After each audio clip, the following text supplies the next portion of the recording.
성탄절 아침에 예배드리러 나온 여러분들을 진심으로 환영하고 감사드립니다. 성탄의 은혜가 여러분 모두에게 함께 하시기를 간절히 바랍니다.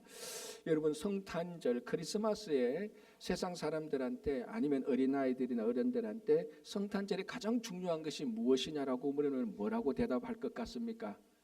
이건 사람들마다 다르죠. 뭐라고 말하겠습니까? 선물이죠, 선물.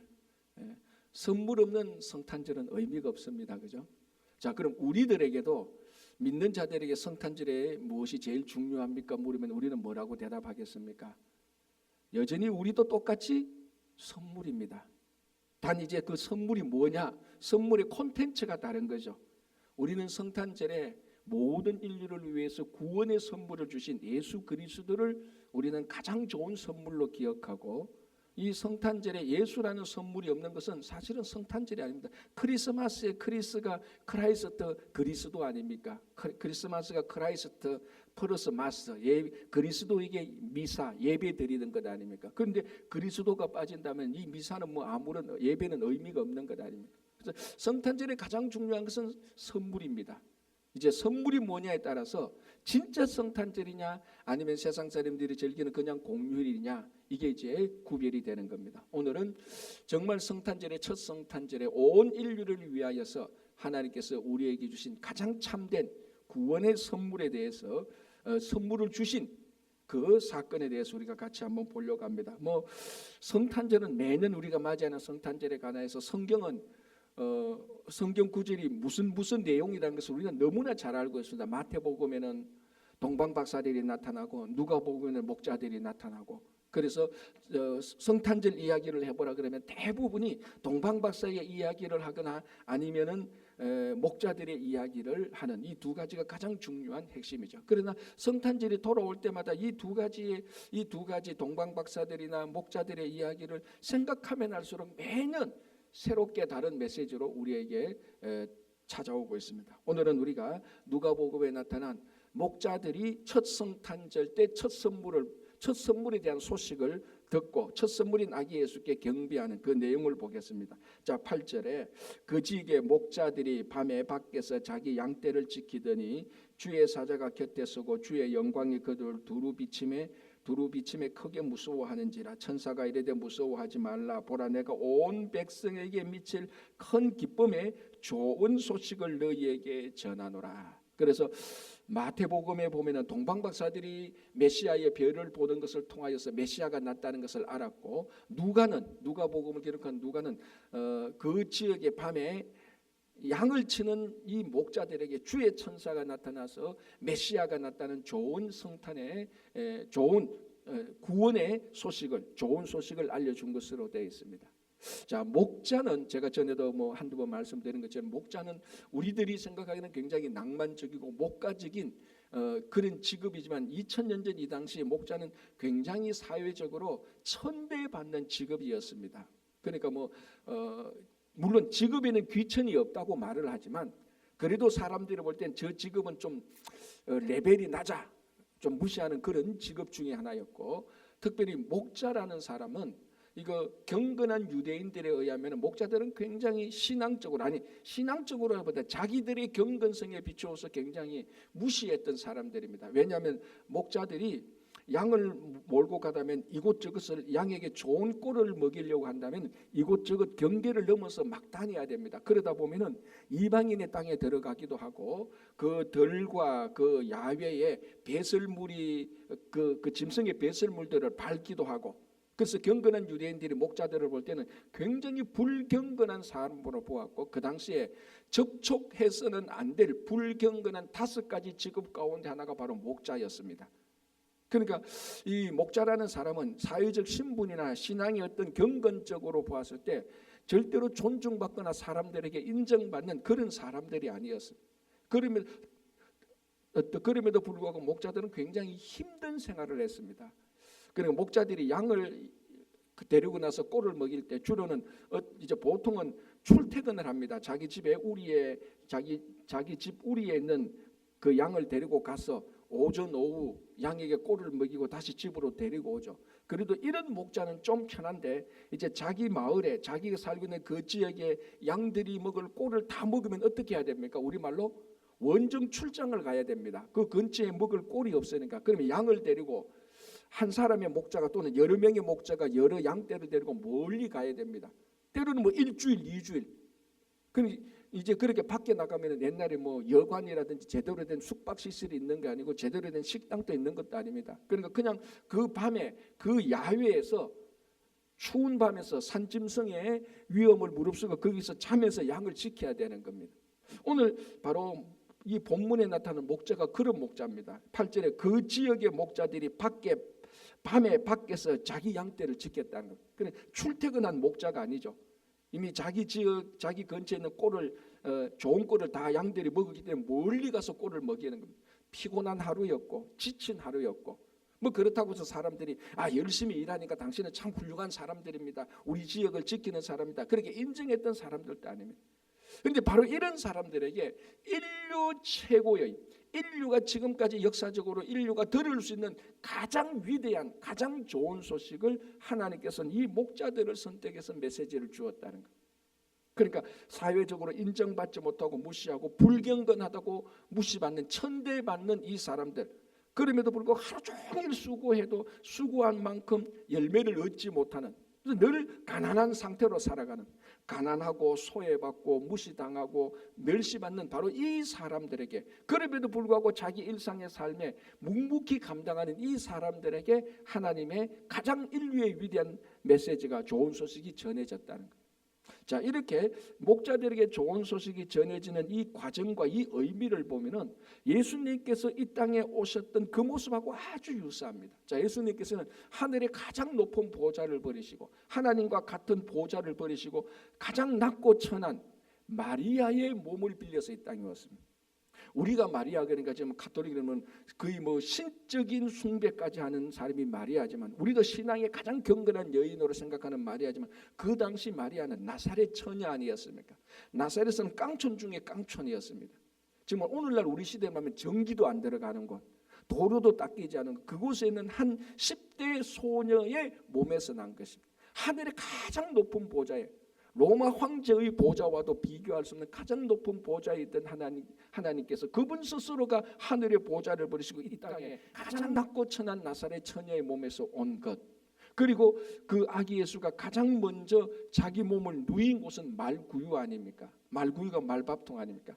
가장 여러분 세상에 한번 보시면 그 여관에서, 그 숙소에서 가장 별 보잘것없는 것을 하나 찾아라 하면 말밥통, 말구유일 겁니다.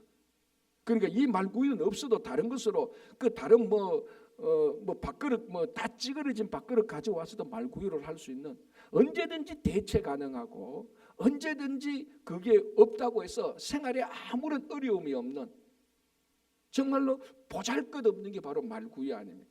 또 말구유는 얼마나 더럽습니까?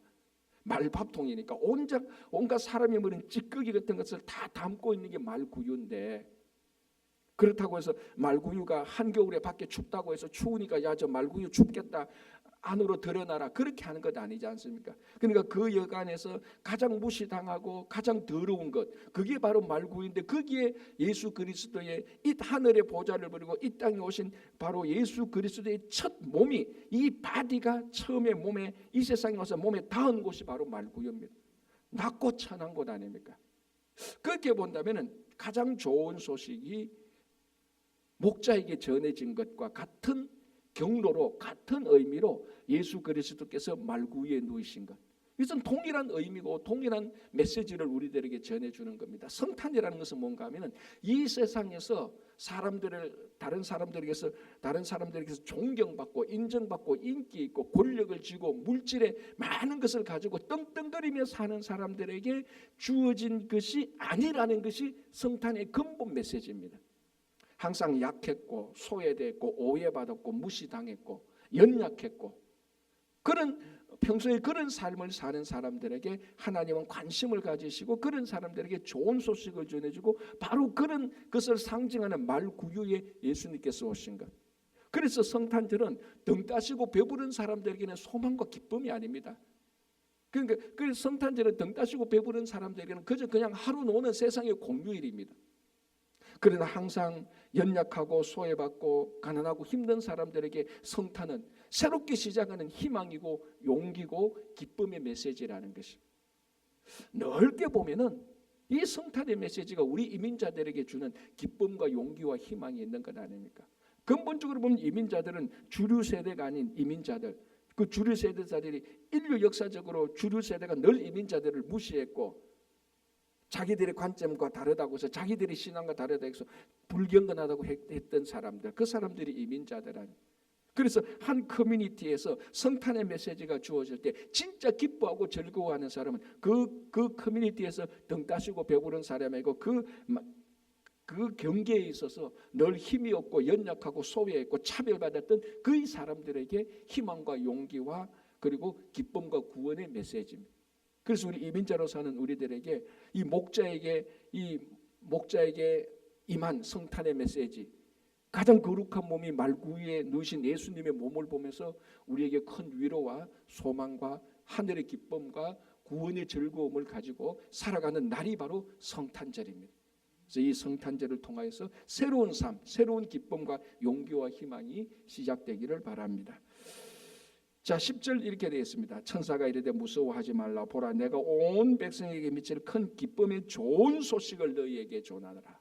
목자가 들은 소식은 온 백성에게 큰 영향을 미칠 기쁨의 좋은 소식입니다. 이 좋은 소식을 우리는 복음이라고도 말을 합니다. 좋은 소식이라고 말을 하기도 하고 기쁜 소식이라고 말을 하기도 하고 복음이라고도 말을 하는데 헬라어로는 유앙겔리온이라는 말입니다. 뭐 어디서 많이 들어본 것 같습니다. 그죠? 유앙겔리온, 이게 복음인데 원래 유앙겔리온이라는 이 말은 신앙의 단어가 아니었어요. 신앙 용어가 아니었습니다. 다른 말로 하면 기독교 용어가 아니었고 성경 용어가 아니었습니다. 좋은 소식은. 이건 원래 무슨 용어였는가 하면 정치 용어였습니다. 즉 다시 말하면 언제 유앙겔리온이라는 이 단어를 쓰는가 하면 로마 황제가 탄생했다는 소식, 그게 유앙겔리온입니다. 로마의 새로운 황제가 등극했다, 그게 유앙겔리온이에요. 그게 좋은 소식이에요. 그 당시에 로마 황제가 나가서 이민족을 물리치고 전쟁에서 승리해서 많은 포로들을 데리고 하고 많은 전리품을 가져왔다, 그게 유앙겔리온 좋은 소식이었어요. 이제 새로운 황제가 여러분들을 다스린다, 그게 유앙겔리온. 그러니까 이 유앙겔리온 좋은 소식이라는 것은 전부 다 누구에게서부터 나오는 소식인가 하면 로마 황제로부터 나오는 소식입니다. 그런데 오늘 그 소식이란 그 단어를 로마 황제에게만 쓰는 유앙겔리온이라는 이 단어를 천사들은 누구에게 씁니까? 새롭게 태어난 메시아, 아기 예수가 탄생했다는 소식을 유앙겔리온이라고 말합니다. 원래는 로마 황제가 탄생했을 때 유앙겔리온이라고 말하는데 이제 천사는 아기 예수가 탄생했을 때 이게 진짜 좋은 소식, 이게 유앙겔리온이라는. 만약에 이 밤에 목자 옆에 로마 황제가 옆에 가만히 있다가 천사가 목자들에게 유앙겔리온을 말하겠다라고 말했을 때는, 이런 말을 들었다면 로마 황제는 불경제로 아마 천사를 감옥에 가두었을 겁니다. 감히 유앙겔리온이라는 단어를 나 외에 누구에게 쓰느냐고. 내가 태어난 게 유앙겔리온이고, 내가 로마 황제가 태어난 게 유앙겔리온이고, 로마 황제가 통치한 게 유앙겔리온인데 그것을 천사는 떡하니 아기 예수에게 유앙겔리온이라는 단어를 썼다. 그러니까 듣기에 따라서 이건 굉장히 정치적인 반역, 로마에 대한 반역적인 그런 메시지일 수가 있는 겁니다. 그래, 오늘은 우리가 이걸 정치적으로 보는 게 아니고 진짜, 그러면 여기서 말하면 진짜 왕은 누구냐는 이걸 말하는 겁니다. 진짜 황제는 누구냐? 진짜 우리가 기뻐해야 될 좋은 소식을 전해 주는 자는 누구냐? 로마 황제가 아니고 아기 예수라는 것. 이게 좋은 소식, 유앙겔리온이라는. 근데 이 말 속에 천사가 전해준 이 말 속에는 무슨 말인가 하면 진짜 통치자는, 진짜 왕으로 등극해야 될 사람은 로마 황제가 아니고 바로 이 예수다라는 것이. 바로 성탄절은 우리가 좋은 소식을 듣는 것인데 우리 좋은 소식의 주인공이 누구냐는 겁니다. 로마 황제가 아니라는 겁니다. 그 당 예수님이 오시기까지는 좋은 소식의 주인공은 로마 황제였지만 예수님이 이 땅에 탄생하는 순간부터 진짜 유앙겔리온 좋은 소식의 주인공은 예수님이라는 것입니다. 그래서 우리가 페이크, 가짜 소식, 그러니까 예수님께서 오시고 난 다음에는 황제가 탄생한 것이 요한겔리온이라는 것은 요한겔리온이라고 말하면 이건 이제 가짜 소식이 되는 겁니다. 그건 아니야. 그건 가짜 소식이야. 진짜 요한겔리온은 예수님께서 오신 것이야. 이게 진짜 이제 소식이 되는 것이. 바로 성탄절에 우리가 진짜 요한겔리온을 듣는다는 것은 요한겔리온의 핵심이 예수 그리스도를 우리가 우리의 통치자로 왕으로 맞이한다는 것입니다. 그래서 성탄절이 되면은 성탄절을 맞이하면은 그때부터 우리 삶의 주인공이 바뀌는 겁니다. 지금까지는 세상이 좋았던 것이 내한테 좋은 소식이었고 세상의 모든 이익이 내한테 좋은 소식이었지만 이제는 예수 그리스도가 내게 좋은 소식이기 때문에 이분이 나의 삶을 다스리는 게 좋은 소식이기 때문에 성탄절을 진정한 성탄절을 맞이하고 그 다음부터는 맞이하는 순간부터 그리고 그 다음부터는 내 삶의 진짜 주인은 예수 그리스도가 되어야 되는 것입니다. 자, 그리고 이제 오늘 본문을 보면 이렇게 되어 있습니다. 내가 온 백성에게 미칠 요한겔리온을 전하겠다는 겁니다. 제가 방금 이 요한겔리온 좋은 소식은 로마 황제의 소식이라 그랬는데 사실 로마 황제의 요한겔리온은요 모든 백성에게 좋은 소식이 아니에요. 로마 사람들에게만 좋은 소식이지. 그러니까 로마가 식민지로 삼은 백성들에게는 로마 황제의 등극과 로마 황제의 통치가 좋은 소식이 아닙니다. 나쁜 소식입니다. 왜냐하면 자기들의 대적자들이니까 자기들을 식민지 삼은 사람들의 소식이 좋은 소식이 아니죠. 뭐 우리나라가 일제 식민지 당할 때 일본 순사들 일본의 좋은 소식들이 우리들에게는 좋은 소식이 아니지 않습니까? 그리고 로마 황제에서 나온 소식이 뭐 좋은 소식입니까? 여러분 뭐 드라마나 다큐멘터리나 책을 통해서 기록을 통해서 로마 황제의 삶을 어느 정도는 일부분은 알지 않습니까? 로마 황제의 삶에서 로마 황제의 궁실에서 로마 황제가 있는 그 삶의 기록에서 좋은 소식이 있습니까? 반역을 일으키고 권력을 잡으려고 아버지를 죽이거나 형제 자매를 죽이는 것이 다반사였고 자기들이 잡은 이 권력을 놓치지 않으려고 배신하는 것 다반사였고 반역하는 게 다반사였고 그들의 삶은 철저히 권력욕에 찌들었고 탐욕에 찌들어가 있고 그 삶을 보면 정상보다는 일탈이 많고 변태가 많았고 로마 황제의 삶은 로마 황제들에게 로마 사람들에게나 아니면은 로마 황제 자기에게나 좋은 소식이었지 절대로 모든 사람들에게 좋은 소식은 아니었습니다. 그런데 오늘 천사는 뭐라고 말합니까? 이제 내가 진짜 좋은 소식을 말하는데 이 진짜 좋은 소식은 아기 예수가 탄생했는데 이 좋은 소식은 모든 백성에게 다 좋은 소식이라는 거예요. 심지어 예수 그리스도의 구원의 소식은 복음, 구원의 소식은 예수 그리스도를 반대했던 대적자에게도 좋은 소식입니다. 자기들이 몰라서 그렇지. 왜? 예수 그리스도의 구원에서 예수 그리스도의 복음은 자기 원수조차도 구원한다는 것이 구원의 문을 열어줬다는 것이 복음이 되는 것입니다. 그래서 우리가 이 예수 그리스도의 좋은 소식이 모든 백성에게 좋은 소식이 되었기 때문에 지금 오늘날 우리 한국 사람에게도 미국에게도 좋은 소식이 된 것입니다. 그렇다면 오늘 성탄절을 맞이하면서 좋은 소식을 듣는 우리는 이 좋은 소식을 또 모든 사람들에게 우리의 말과 행실로 전해야 되는 그런 사실은 정인의 삶의 숙제가 남아있는 것입니다. 성탄절을 지나면은 내가 들었던 이 좋은 소식을 또 다른 사람들에게 전파하는 그것이 성탄절을 겪었던 사람이고 오늘 이 목자들을 보면은 그 다음에 오늘 본문에 좀 그 다음에 보면 이 목자들도 사람들에게 나가서 이 소식을 전하게 되는 것입니다.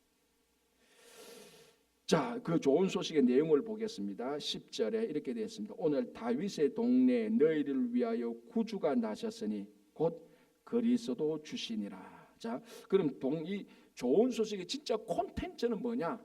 다윗의 동네에 너희를 위해 구주가 나셨다. 구세주. 영어로 세이비어죠. 세이비어가 나셨다라는. 제 친구 가운데 이름이 권세보라는 목사가 있어요. 권세보. 그 늘 그럽니다. 자기가 이 세상의 구주라고 해. 내 이름이 세보 아니냐? 세이비어라고 자기가 늘 그렇게 우스갯소리로 했는데 크리스마스가 되면 늘 그 목사가 생각나. 세이비어. 구세주 아닙니까? 진짜 좋은 소식은 우리를 위해 구세주가 났다, 구주가 났다는데, 이 구주라는 단어 이 자체도 사실은 로마 황제에 붙이는 호칭입니다. 로마 황제가 자기 스스로를 세이비어라고 말했거든요. 구세주라 말이에요. 왜냐하면 실제로 로마 황제가 하는 일이 뭐냐면, 로마 제국 내에 많은 분쟁들이 있습니다. 그러면 그 분쟁들을 다 정리를 해야 되고 로마 제국 내를 하나로 만들어야 돼요. 숙청도 하고 반역자들은 잡아서 감옥에 가두고, 그래서 내부 정리를 위해서 전쟁을 해야 해서 로마를 하나로 만들고, 그리고 외부의 적들이 쳐들어오면은 당장 군사를 일으켜서 자기가 또 총사령관으로 전쟁터 나가거나 전쟁터에 다른 사령관을 보내서 다른 쳐들어온 사람들을 이겨서, 전쟁에서 이겨서 또 로마의 평화를 만들어야 돼요. 그렇게 하는 그렇게 일들을 하기 때문에 자기 자신을 뭐라고 부르는가 하면, 자기가 자신이 바로 이 로마의 구주다라고 스스로 호칭을 하고, 그게 나중에 세월에 가면은, 세월이 흘러가면서 사람들은 로마 황제에 붙이는 정식 호칭 가운데 하나가 구주라는 이런 호칭이 들어가게 되는 것입니다. 오늘 그 단어를, 이 요한겔리라는 이 단어도 원래 로마 황제에게 붙였던 단어인데 예수님에게 붙이고, 호칭 구주라는 단어인데 원래 로마 황제에게 붙였던 이 호칭을 예수님에게 붙이는 겁니다. 이제 진짜 구세주는 로마 황제가 아니고 이 예수라는 새롭게 태어난 이 사람이 우리의 구세주다라는 것입니다. 자, 이사야 53장 이렇게 돼. 이사야 53장에 53장 10절을 보면요, 이렇게 되어 있습니다. 예수님께서 이 땅에 오신 목적 가운데 하나가 뭐냐면은, 그의 영혼을 속건제로 드리기에 이르면, 이렇게 되어 있습니다. 속건제. 자, 여러분, 우리 5대 제사 가운데 번제, 소제, 화목제, 속제제, 속건제가 있습니다. 속제제와 속건제는 거의 비슷합니다. 일단 목적이 똑같죠. 잘못이나 죄를 지은 것을 용서받기 위해서 이제 그 드리는 제사가 속죄제와 속건제인데, 속건제와 속건제의 결정적인 차이는 예물의 차이입니다. 속건제는 예물로 숫양만 드리도록 되어 있습니다. 그래서 어떤 사람이 잘못한 것에, 죄를 짓고 잘못한 것에 대해서 숫양을 드려서 그 잘못을 배상해서 죄를 용서받게 하는 것입니다. 그러니까 숫양은 예물인 동시에 배상물입니다. 잘못에 대한 배상이죠. 예수님께서 이 땅에 오신 것은 그 속건제물로 오셨다고 말합니다. 무슨 말인가 하면, 우리들의 죄와 잘못을 배상하기 위해서 자기 자신이 속건제가 되어서 죽기 위해서 이 땅에 오셨다. 그래서 우리를 죄에서 구원해 주는 것입니다. 그래서 죄에서 우리를 구원하기 때문에 예수 그리스도를 우리의 구주라고 부르는 겁니다. 로마 황제는 내전에서 로마를 평화롭게 하고 외부의 적들로부터 로마를 구원하기 때문에 로마 황제를 구주라고 부른다면은, 예수님은 우리를 죄에서 구원하셨기 때문에 구주라고 부르는 겁니다. 어디에서 구원했느냐에 따라서 차이도 나지만은 가장 궁극적인 차이는, 로마 황제는 어떻게 해서 자기가 구주가 되는가 하면은, 전쟁에서 이겨서 다른 사람을 정복해서 다른 사람을 죽여서 다른 사람을 처벌해서 다른 사람을 감옥에 가두어서 반역자를 숙청해서 말 안 듣는 사람을 혼쭐을 내어가지고 구주가 되는 겁니다. 그러나 예수님께서 우리를 죄에서 구원하시는 방식은 사람을 죽여서 구원을 하는 게 아니고 자기가 죽어서 구원을 이루는 겁니다. 로마 황제는 다른 사람을 죽여서 구주가 되지만, 예수님은 자기 자신이 죽어서 우리를 죄에서 구원해 주시는 것입니다. 이게 결정적으로 오늘 본문에서 로마 황제가 구주가 되는 것하고 태어난 이 예수가 구주가 되는 것의 결정적인 차이입니다. 뭐냐면은, 어떻게 구주가 되느냐, 이것이 굉장히 중요하다는 거예요. 어디에서 우리를 구원하시느냐, 이것이 중요한 것만큼 어떻게 우리를 구원하냐, 이 두 개가 똑같이 중요합니다. 예수님이 우리의 구주가 되는 것은 우리의 모든 인류의 죄에서 우리를 구원해 주셔서 구주가 되는 것, 이게 첫 번째로 중요하고, 두 번째로 중요한 것은 그러면 우리를 죄에서 구원하는데 어떻게 죄에서 구원하느냐. 모든 사람을 죽여서 뺏어서 경쟁해서 구원하는 것, 자기 자신이 속건 제물에 되어서 십자가에 죽으심으로 말미암아 우리를 구원하시는 것. 그래서 세상 사람들이, 로마 황제들이 구주가 되는 방식하고 완전히 다른 겁니다. 세상에 많은 사람들은, 심지어는 우리가 신앙생활을 한다면서 무슨 착각을 하는 거야. 우리가 이 세상에서 성공적인 삶을 살았느냐 못 살았느냐의 기준이 뭔가 하면 무엇이 되었느냐, 이거를 보는 겁니다. 야, 영웅이 되었구나, 세상에서 출세했구나, 세상에서 권력을 잡았구나, 너 정말 이 세상에서 성공했다고 말을 하지만 하나님께서 우리를 보실 때는 어떻게 살았느냐, 이거를 보는 겁니다. 왕이 안 돼도 우리가 하나님의 뜻대로 주님의 말씀을 따라가면서 살아가는 방식, 이 삶의 방식대로 살아가는 것, 이 자체를 하나님께서는 우리를 성공적인 삶이라고 보시는 것입니다. 모든 성도는 하나님 앞에서 성공적인 삶을 살아야 되는 겁니다. 물질을 많이 가지고 권력을 쥐고 높은 자리에 올라가는 그런 것이 아니고, 매일매일의 삶이 살아가는 방식, 일을 처리하는 방식, 그것이 하나님 보시기에 합당한 방식이 되어야 되는 거예요. 그래서 성탄절이라는 것은, 성탄절에 이 땅에 구주로 오신 예수 그리스도를 영접한다는 것은 지금까지 살아온 삶의 방식을 바꾸는 겁니다. 지금까지는 세상 사람들과 똑같은 방식으로 살았더라면, 그렇게 해서 많은 것을 거머쥐었더라면 그런 방식이 아니고, 비록 사람들이 세상은 10개를 가지고 우리는 5개를 가졌다 할지라도 5개를 어떻게 해서 5개를 가졌냐, 주님의 뜻대로 5개를 가졌냐, 이런 삶을 시작하는 것이 바로 성탄절입니다. 어떻게 살아가는 방식을 바꾸는 것, 그것이 우리들의 삶의 성공이냐 실패냐를 결정하는 기준이 되는 날이 바로 성탄절입니다. 그래서 예수님께서는 낮고 천한 말구 위에 오셔서, 낮고 천한 마리아의 몸에서 낮고 천한 말구 위에 오셔서 결국 십자가에서 돌아가시는, 세상적으로 볼 때는 하나 성공한 게 없습니다. 가장 미천한 몸에서 가장 미천한 곳에 태어나가지고 결국 죽을 때는 가장 비참하게 죽어버리는, 저주받은 십자가에서 달려 죽어버리는 그 예수 그리스도께서 세상적인 방식으로 이루어 놓은 것은 아무것도 없습니다. 그러나 그의 삶의 방식은 철저히 하나님께서 정해놓은 하나님의 방식대로 태어나시고 살아가시고 하나님께서 원하시는 십자가의 삶을 살아가셨던 거죠. 그 자체가 성공이십니다. 그래서 오늘 성탄절을 맞이하는 우리가 앞으로 살아가는 삶의 방식이 세상이 아니라 주님께서 살아가신 방식. 그래서 주님께서 네가 나를 따라오거든 십자가를 지고 주님을 따라오라 그랬습니다. 그거는 뭐냐면 주님의 삶의 방식을 그대로 따라오라는 그 말하고 똑같습니다. 우리가 성탄절을 맞이하면서 다시 한번 지금까지 살아온 삶의 방식을 바꾸고 주님의 삶을, 주님께서 살아가신 그 방식을 우리가 채택하고 그 방식대로 살아가시기를 간절히 바랍니다. 자, 하나만 더 보겠습니다. 우리가 너무나 잘 아는 성탄절, 첫 번째 성탄절의 천사들의 찬송이죠. 14절에 이렇게 되어 있습니다. 지극히 높은 곳에서는 하나님께 영광이요 땅에서는 하나님이 기뻐하신 사람들 중에 평화로다. 그래서 첫 성탄절의 찬송을 하늘에는 영광 땅에는 평화 이렇게 말하는데, 사실은 우리가 땅에는 평화라고 말할 때 성경 본문을 자세히 보면은 하나님이 기뻐하신 사람들 중에 평화다라고 되어 있습니다. 이것을 붙이는 것은 그럼 하나님이 기뻐하시지 않는 사람들은 평화가 없다라는 말입니다. 이게 무슨 말이냐?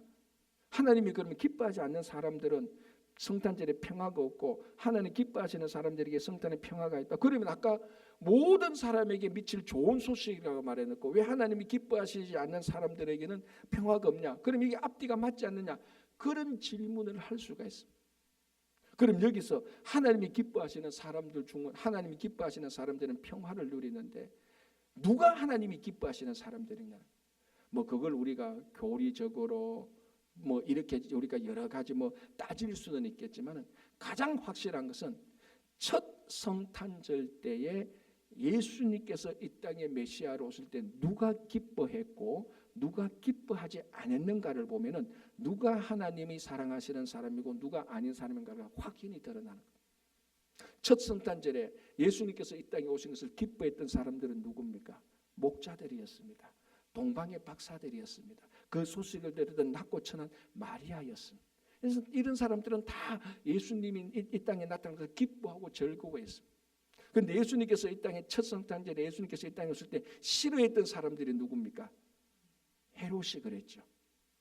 헤롯은 싫어하는 정도가 아니고 죽이기까지 미워했습니다. 그리고 예수님께서 오셨지만 싫어하고 미워하는 것까지는 아니지만 예수님께서 베들레헴에 오신다는 것까지도 다 알았던 대제사장과 서기관들이 있습니다.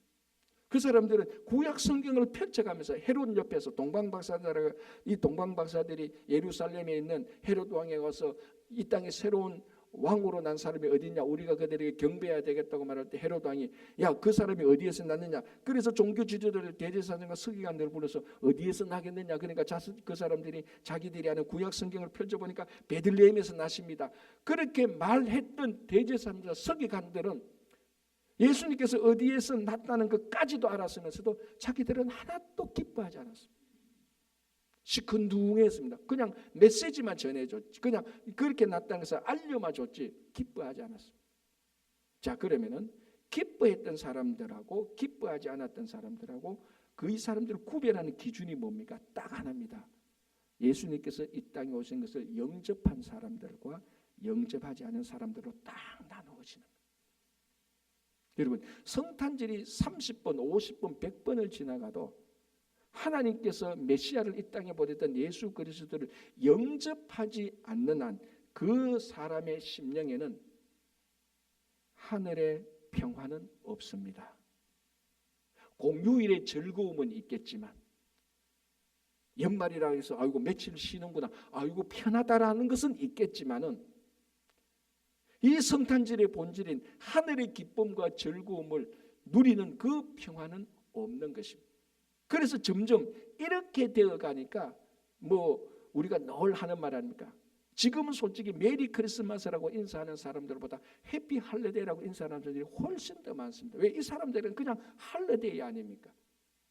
그러나 목자들이나 동방박사들이나 마리아에게서는 이러한 이 할리데이가 아닙니다.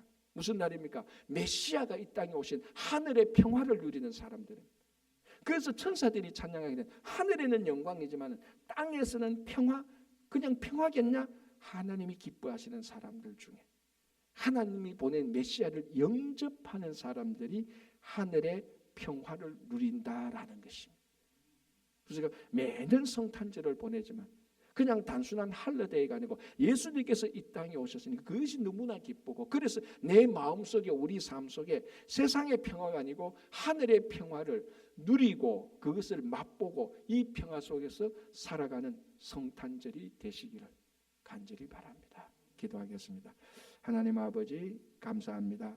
매년 돌아오는 성탄절이지만 이 성탄절을 매년 그냥 공휴일로 보낸 것은 아닌지 다시 한번 되돌아보면서 주님, 올 2025년 이 성탄절을 기점으로 해서 우리에게 하늘의 평화를 누릴 수 있도록 도와주시고, 우리같이 낮고 천한 사람들에게 좋은 소식을 전하여 준 이 좋은 소식을 기뻐하며 우리들의 삶에 좋은 소식을 누리며 또 좋은 소식을 전하는 삶이 되게 하여 주시옵소서. 특별히 간구와 아끼는 이 성탄절을 맞이하여서 이제 우리가 살아왔던 세상의 방식이 아니라 주님께서 이 땅에 오셨고 주님께서 살아가셨고 주님께서 우리를 구원하신 그런 삶의 방식으로 살아가게 하여 주시옵소서. 예수님 이름으로 기도합니다. 아멘.